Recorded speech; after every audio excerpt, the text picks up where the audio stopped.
I am currently on a test drive on my 1980 Yamaha XS1100.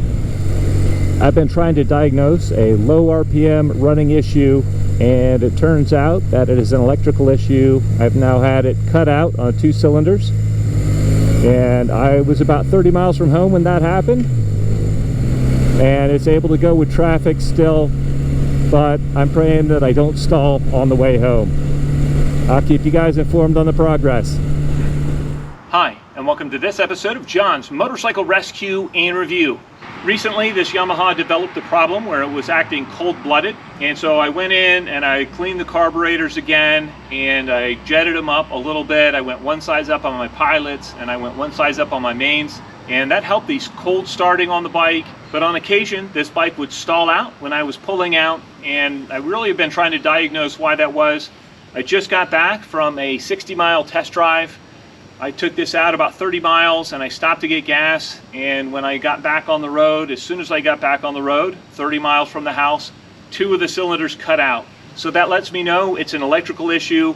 The next steps on this bike are to diagnose the actual problem on the bike. I know which cylinders are cutting out. It's cylinders number 2 and 3 in the middle. So that at least gives me a direction in where the problem lies. It's either in that coil or the pickup for those 2 cylinders. I'm pretty sure it's one of the pickup wires on the advancer unit, because I suspect that the repairs on this bike are going to require some soldering and some fine work with some fine electrical wires. I'm going to load the bike up and I'm going to take this bike over to my friend's. He's agreed to take a look at this with me. Hopefully we'll be able to get this electrical issue sorted out and repaired by the end of the day.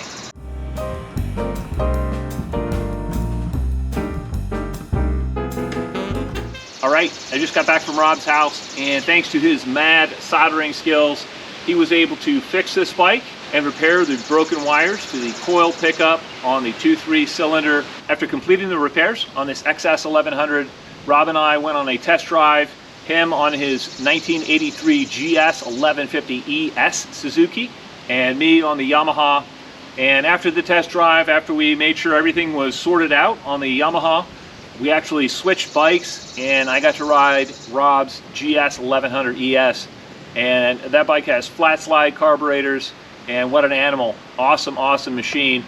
And it's amazing how much those carburetors really woke up the performance on that bike. At some point in the future, I would love to test that 1100 ES against my stock 1100E in the 40 to 80 Top Gear roll-on test, just to see how much the flat slide carburetors and the exhaust that Rob is running on his ES has improved the performance over my stock E. Enough talk. Let's go for a test drive and see how this 1980 Yamaha XS1100 rides. Let's ride. I am currently riding my 1980 Yamaha XS1100 Special. Man, what a fantastic bike. This thing is so smooth, so comfortable. This week I took the bike over to my friend Rob from Rob's Rides YouTube channel. If you guys haven't checked out that channel yet, do so. Rob has such a cool collection of bikes. He's got a lot of old World War II era vintage bikes and some other just great classics as well. But I took the bike over to Rob's house, and he was able to solder the 2 very fine coil pickup wires that were on the bike, the ones that were damaged, and now this bike just runs like a top. I've got no more stalling issues. No more cold running issues. This bike just runs great. And as I said in my previous video, when the sun is out and everything is running as it should be, there's no better place to be than on a classic bike. I'm just loving it. Another part of my cold start issues with this bike was that I had one of the choke ports inside the carburetors was clogged.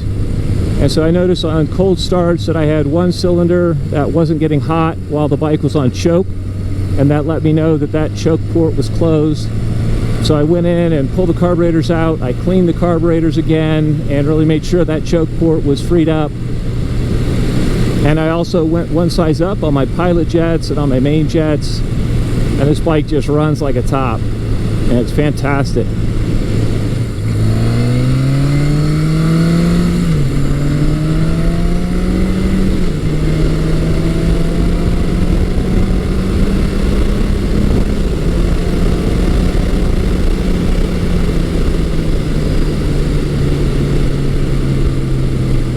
Still a quick bike.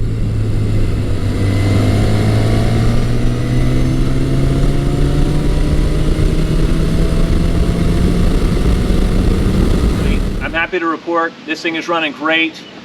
In the 40 to 80 mile an hour roll-on test in top gear, this bike is now tied with my 1983 XS1100E for the quickest standard style classic bike that I've tested, and it did a 7.9 second 40 to 80 time, and that's really hauling.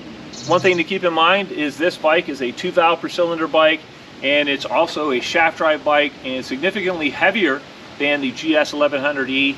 And I think the thing that really kind of saves it in the 40 to 80 mile an hour roll-on test is that it is geared a little bit lower than the 1100E, and the lower gearing really helps this bike in that performance test. To me, one of the coolest things about owning the classic bikes and restoring them, and really even my experience with this channel, is the number of friends that I've made in the process of filming the videos and going to the classic bike shows and working on the different models of bikes and getting to know the people who know those bikes and are good references and resources to have. Locally, there's just such a good community of classic bike owners. They've been very helpful to me in the process of restoring the bikes. I also really appreciate the individuals who have let me review their motorcycles. And I just want to say a big thank you to all those out there who have helped me along in this journey. I really appreciate your help. And I definitely could not do this without the help of other people along the way. So big thank you there. All right, as always, I hope you found this video entertaining and informative, and until next time, enjoy the ride.